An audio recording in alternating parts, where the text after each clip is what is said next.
Seperti judulnya, jadi di video ini saya akan menjelaskan tentang asam nukleat yang terdiri dari DNA dan RNA saja.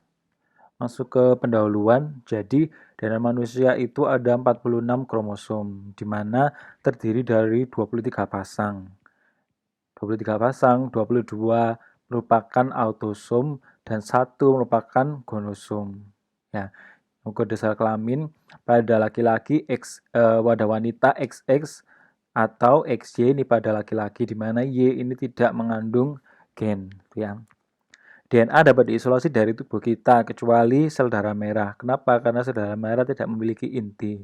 Jadi syarat untuk kita dapat mengisolasi suatu DNA itu harus ada inti sel. Kan di video sebelumnya sudah dijelaskan bahwa DNA itu hanya terdapat pada inti sel dan juga pada mitokondria ya, pada manusia maupun pada hewan. Sedangkan pada tumbuhan selain pada inti sel itu dia juga ada di kloroplas. DNA karyotik berbentuk seperti benang-benang halus atau namanya linear ya, dia bentuknya panjang. Kemudian dia dikemas oleh suatu protein namanya protein histon. Satu sel membawa kurang lebih 2 meter panjang DNA. Ini kalau kita urutkan, jadi gen itu terdapat di DNA. DNA itu menyusun suatu nukleosom dan membentuk kromatin. Ya, kromatin ini kalau dalam pembelahan dia akan membentuk kromosom yang menebal dan memendek. Ya. Jadi ini bisa digambarkan di sini. Jadi DNA itu panjang ya, gen itu hanya sebagian kecil. Jadi bisa disebutkan bahwa gen itu merupakan segmen dari DNA di mana dia akan mengkode sifat pewarisan keturunan dari induk ke anaknya. Kemudian dia kalau tidak sedang membelah, dia akan bentuk kromatin. Ya. Kromatin itu kompleks antara DNA yang dikemas oleh protein namanya histon. Jadi histon ini seperti kumparan. Jadi kalau kita ibaratkan benang, itu ya, benang dan kumparannya itu ya ada bulatannya. Jadi kalau benangnya itu DNA, sedangkan yang untuk menggulung ya biasanya bentuknya bulat plastik itu dia merupakan protein histonnya. Jadi fungsinya ini untuk efisiensi ya, yang bentuknya panjang ini. Kemudian dia akan membentuk suatu nukleosom ya, kumpulan dari kromatin. Kemudian akan membentuk kromosom menebal dan memendek pada saat pembelahan membentuk kromosom. Kemudian ini gambaran visualisasi perbedaan antara DNA pada prokaryotik dan eukaryotik. Ya, jadi kalau sudah ada prokaryotik, DNA-nya itu terdapat di sitoplasma ya, bentuknya sirkular ya, bulat. Gitu. Kemudian pada eukaryotik dia bentuknya panjang, nuklear terdapat di inti sel ya. Jadi ada nuklear membran, sitoplasma. Sitoplasmanya ini tidak ada DNA-nya. Kemudian selain di nukleus sudah disebutkan di awal, jadi DNA selain ada setelah ditemukan di nukleus di inti sel di mana semua organel dapat diisolasi DNA-nya kecuali pada sel darah merah karena tidak memiliki inti sel. DNA juga ditemukan di mitokondria. DNA namanya DNA mitokondria atau DNA maternal karena dia ditemukan pada sel sperma. Ya, jadi ini dikatakan sel sperma dan ovum ya, sel gonosom. Di sel sperma ini pada laki-laki dia memiliki mitokondria di bagian tengahnya. Tujuan untuk pergerakan ya, dia kan butuh bergerak, butuh energi untuk bergeraknya untuk mencapai ke ovum di sini. Di ovum ini juga ada mitokondria, cuman dia sebutkan DNA maternal karena mitokondria yang pada wanita saja yang akan diturunkan ke anaknya. Sedangkan di sini sperma itu hanya kepalanya saja yang masuk, sedangkan bagian mitokondria sama ekor tidak masuk ke dalam sel ovum. Maka dikatakan bahwa DNA mitokondria ini diwariskan dari ibu ke anaknya, bukan dari ayah. Bisa dilihat di sini ya. Di sini ada sel ovum, ini ada sperma mencapai ke ovum, di mana kepalanya ini hanya yang masuk ya, sedangkan bagian tengah, leher dan ekornya dia tidak masuk. Berarti juga makanya disebutkan kalau DNA mitokondria itu namanya DNA maternal. Kemudian DNA pada prokaryotik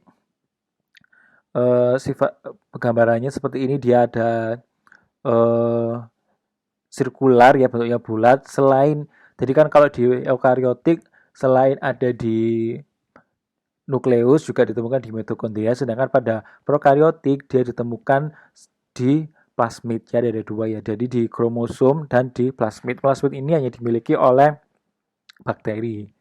Selain itu plasmid ini eh, dikatakan dia itu memperantarai penyebaran gen resistensi antibiotik. Jadi bakteri kan sensitif terhadap antibiotik, dapat mati atau pertumbuhannya terhambat oleh antibiotik. Ternyata plasmid ini dapat ditularkan dari satu bakteri ke bakteri lain. Jadi contohnya seperti ini. Ini prosesnya namanya konjugasi ya. Jadi ini E. coli yang dia tidak memiliki plasmid yang negatif, ini E. coli yang memiliki plasmid. Dia ditularkan melalui pili, di mana plasmid ini akan ditularkan dari E. coli yang donornya ke resipiennya. Kemudian dia akan membelah diri karena dia ada DNA-nya, jadi dia bisa melakukan pembelahan replikasi gitu ya. Jadi E. coli yang awalnya tidak memiliki plasmid yang memperantai resistensi, dia dapat resisten terhadap antibiotik juga. Gitu. Kemudian kita bahas yang pertama tentang struktur DNA. Ya, struktur DNA dikatakan bahwa DNA itu bentuknya helix. Jadi DNA itu deoksiribonukleik acid. Ya, jadi bentuknya seperti helix di sini. Dia ada major groove sama minor groove. Major groove itu lekukan ya.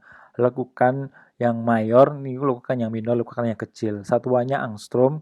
Kemudian dia memiliki tulang belakang atau bagian sugar backbone-nya ya, dia merupakan gula fosfat. Gitu. Jadi kalau kita jabarkan yang bentuknya helix ini kita eh, luruskan ya, dia bentuknya seperti ini. Jadi ada 3, 5, 3, 5. Ya. Kemudian ini ada basa nitrogen. Jadi dikatakan kalau DNA itu rantai ganda. Jadi ini terdiri dari satu rantai ke rantai kedua. Di sini dihubungkan oleh suatu ikatan pada basa nitrogennya, nanti akan bahas. Kemudian ini kalau kita gambarkan menjadi strukturnya jadi seperti ini. Jadi DNA itu deoksiribonukleik acid merupakan eh, polimer ya. Polimer artinya dia tersusun atas monomer. Monomernya apa? Jadi DNA itu bukan polimer yang tersusun atas eh, unit berulang yang disebut dengan nukleotida. Ya, di kumpulan nukleotida akan bentuk suatu DNA. Kemudian dibahas lebih dalam lagi soal nukleotida itu terdiri dari 3 macam. Yang pertama ini gula pentosa, kemudian yang ini gugus fosfat, kemudian ini basa nitrogen ya. Jadi sekali lagi DNA merupakan polimer di mana dia tersusun atas monomer yang disebut dengan nukleotida. Nukleotida masih dibagi lagi menjadi 3 bagian penyusunnya, yakni gula pentosa, gugus fosfat, sama basa nitrogen. Basa nitrogen itu ada 2, yakni purin dan pirimidin ya. Di purin jadi dikatakan nukleotida itu dari gula pentosa, gugus fosfat, sama basa nitrogen. Basa nitrogen di sini ada 2, purin sama pirimidin. Purin itu yang struktur benzennya ada 2, yakni pada guanin, akhiranin, dan adenin. Jadi purin, basa nitrogen purin itu akhiranin, guanin, sama adenin. Sedangkan pirimidin itu akhirannya in, dia struktur benzennya 1, yakni pada sitosin sama timin. Jadi dikatakan bahwa DNA merupakan rantai ganda. Dia tersusun disusun untuk menghubungkan antara rantai satu dengan rantai lainnya. Ini dibutuhkan ikatan, namanya ikatan hidrogen. Ikatan hidrogen ini dia menyusun di basa nitrogennya, di mana dia akan terikat secara komplementer, di mana timin selalu berikatan sama adenin, sedangkan guanin berikatan sama sitosin. Ya, sekali lagi DNA rantai ganda 2 untaian, jadi bukan antara satu untaian ini ke untaian yang berikutnya ini, dia butuhkan suatu ikatan hidrogen yang menyusun di basa nitrogen. Ini kan basa nitrogen ya. Di sini kalau kalian lihat ikatan hidrogen antara adenin sama tinin itu hanya 2. Jadi dia lebih mudah untuk mengalami mutasi dibandingkan ikatan hidrogen pada guanin sama sitosin. Di sini ada ikatan hidrogennya ada 3. Jadi seperti itu. Kemudian dikatakan juga tadi kan DNA merupakan kumpulan dari nukleotida. Jadi menghubungkan antara nukleotida satu dengan nukleotida lain dibutuhkan suatu ikatan. Ikatan apa itu namanya? Namanya ikatan fosfodiester yang mengikat di gugus pentosa dengan gugus fosfat. Ya, bisa lihat di sini ini kan satu nukleotida, gugus fosfat, basa nitrogen sama eh, gula pentosa, gugus fosfat sama basa nitrogen ini dia mengikat ke gugus fosfat di nukleotida berikutnya. Jadi ini gula pentosa nomor 3 dia mengikat gugus fosfat di nukleotida yang selanjutnya.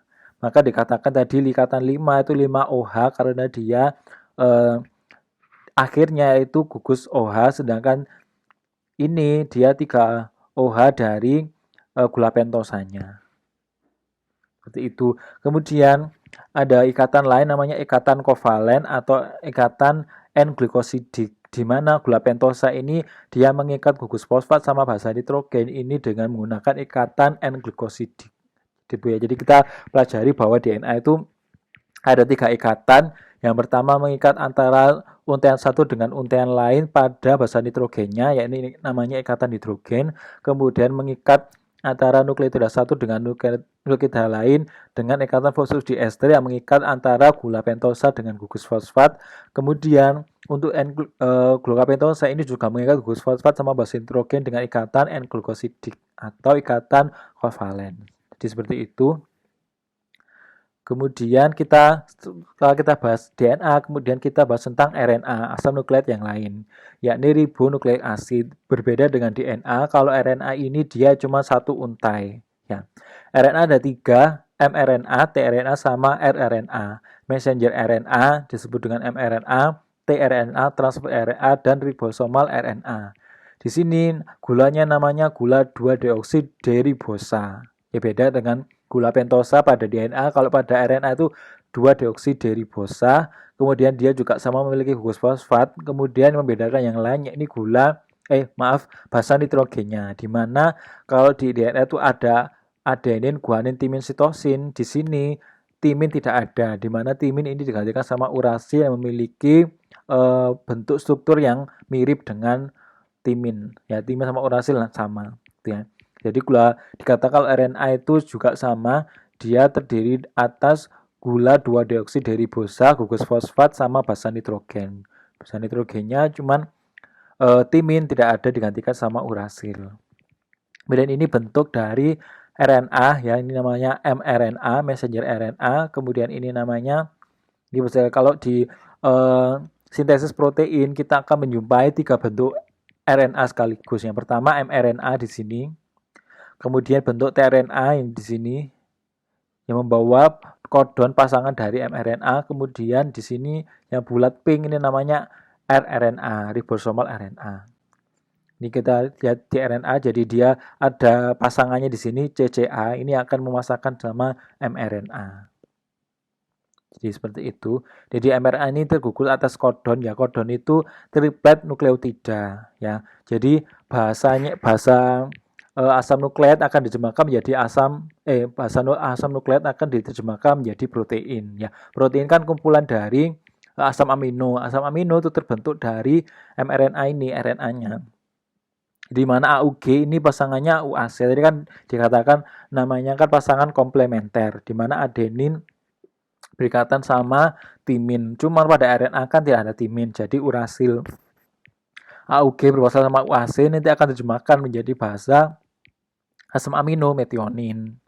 Kemudian UCC akan berikatan sama AGG. Nanti diterjemahkan menjadi bahasa namanya serin. Jadi seperti sandi Morse, ya. Jadi Morse pada bendera itu yang kibarannya seperti ini, namanya hurufnya apa. Ini sama seperti di bahasa asam amino yang membentuk suatu protein. Di mana asam ini kan asam amino semua.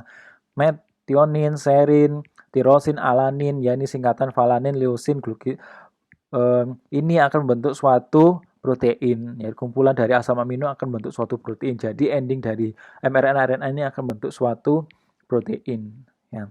Ini gambar perbedaan antara DNA sama RNA, ya, di mana gulanya berbeda. Gula pentosa pada DNA, RNA pada 2-deoksiribosa, kemudian gugus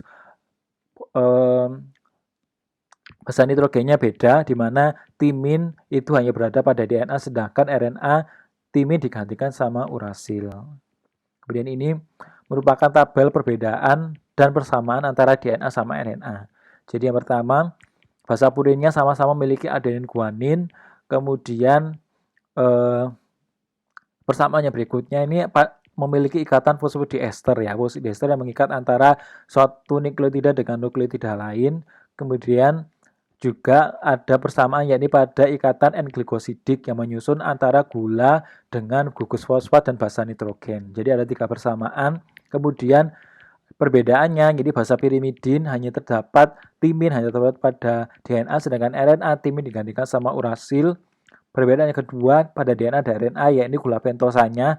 DNA basa pentosanya deribosa atau gula pentosa, sedangkan pada RNA 2-deoksi deribosa. Kemudian ikatan hidrogen yang mengikat antara satu untai dengan untai lainnya itu pada DNA ada, sedangkan pada RNA tidak ada. Kemudian strukturnya pada DNA double stranded, sedangkan RNA single stranded. Macamnya DNA terdapat di dalam inti sel. Pada hewan, pada manusia juga selain pada inti sel ditemukan juga pada mitokondria. Kemudian selain itu pada sel eukariot, pada tumbuhan ini bisa ditambahkan juga selain ada di inti sel juga ditemukan di plastida atau kloroplas. Sedangkan pada RNA macamnya mRNA, tRNA sama RNA. Sekian video